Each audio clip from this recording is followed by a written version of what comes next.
Om Tat Sat. My humble prostrations to the all-pervading Brahman, to my worshipful Guru, Swami Jyotirmayananda Maharaj, to all the sages and saints of this world, and to you, divine souls, watching today's satsang. Today we are studying Sutra number 5 of the Sadhana Pad from the Raja Yoga Sutras of Patanjali. Commentary by my worshipful Guruji, Swami Jyotirmayananda Maharaj, and narrated by myself, Swami Nikhilananda.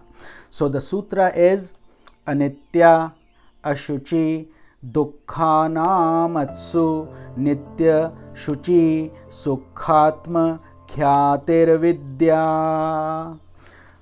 Again, Anitya, Ashuchi, Chitta Dukkha-natmasu, Nitya, Shuchi, Sukhatma, Khyatir, Avidya.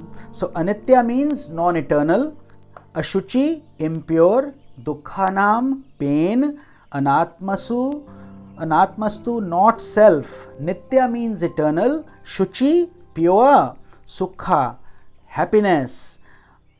Atma Khyati is the experience of selfhood, and avidya means ignorance. So let's combine all this to see what it means. It says, ignorance consists of taking the non-eternal to be the eternal, and the impure to be the pure, the painful to be the pleasant, and the not self to be the self. So very profound and a deep sutra for us to understand, because this is the root cause of our problems. Avidya. Avidya is lack of real knowledge, lack of true knowledge. So avidya or ignorance abides in the causal body of a person. That's why it's also called Karan. Karan in Hindi means the cause, and therefore we give it the term causal body. Because of this ignorance, we are here in this world. Otherwise, we would have been liberated before.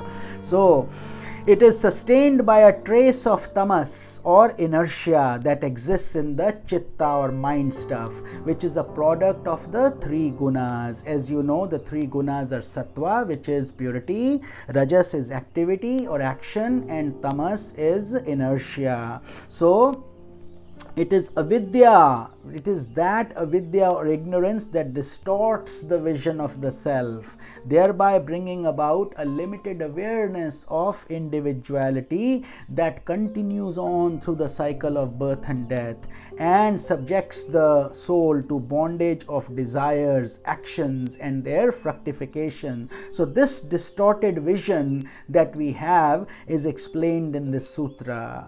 How? Because we say, we know that this world is non-eternal, but it is because of ignorance that we have considered it to be eternal residence of the soul. Yet we know it's temporary. We see death every day. We see people going in front of us. Yet for some reason we think we are immune and it will not happen to us. We know it will happen, but we don't want to accept it. Therefore, that is the aspect of ignorance we are talking about in this context. So the impure body is constituted of flesh, blood, and various other rotting materials. It's impure. That's why we have all this waste material coming out of our body and so on. But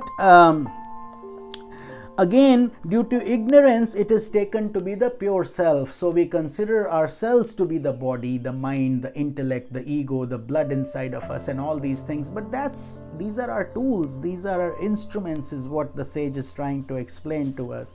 Also, the enjoyments of the senses lead to the development of numerous miseries. But in spite of this fact, they are considered to be sources of joy and happiness. We think we are getting joy from these things, but in essence, they are really not giving us joy at all. And we learn this through constant practice. The pranas, vital forces, which are, what are your vital forces of the pranas? The body, mind, senses, intellect, and ego. These are the vital forces. And ego all belong to the category of the not self. All all these are not yourself, because these are superimpositions on the self. Your body is not the self, mind is not the self, for example. But this doesn't happen overnight. You have to experience it and personally realize it. But due to the mystic veil of ignorance, veil, the spirit in man becomes identified with this not self. We get so used to seeing the daily worldly process of life and death, human body, mind, intellect, ego, that we don't have the wherewithal or the will to go and explore the self within us. This distorted vision is not to be confused with the Viparyaya Vritti, which we had covered in Sutra number 8 of the Samadhi Pad. So for those of you who want to get back to that sutra, that is Sutra number 8 in Samadhi Pad, which talks about Viparyaya. So this ignorance is not the same. In that context, Viparyaya was looking at a rope but thinking it's a snake, for example. So you assumed it to be a snake, therefore your feelings were like that of a snake, not a rope. But if somebody shows you picks up the rope and says, hey, look, this is not a snake, it really is a rope, and then all your doubts are removed. But in this case, removing ignorance is not like that.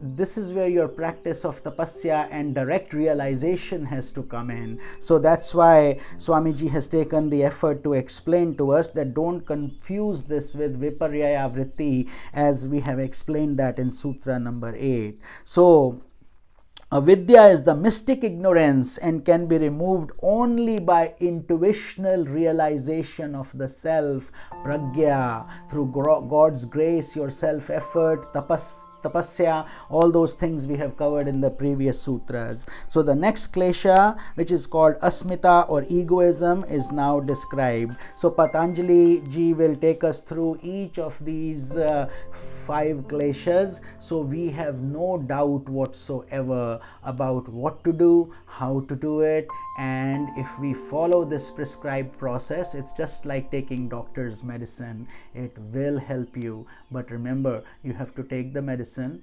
and you cannot take all the medicine in one day. You have to take it like heart patients have to take their medication daily for life. The same thing has to happen here. These sutras are divine nectar if you follow it with love and faith, but in quantities that you can easily digest. So don't overdo and don't underdo. Just like you brush your teeth every day, you take your shower, you eat your food, you go to work, you have a rhythm.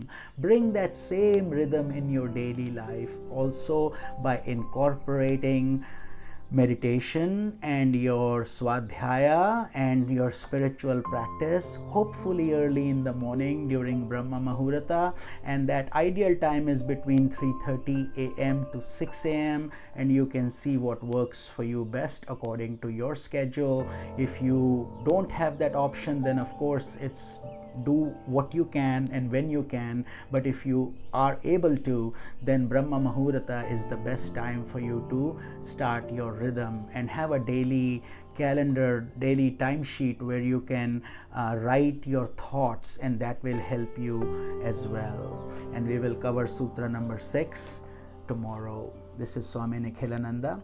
Om Tat Sat.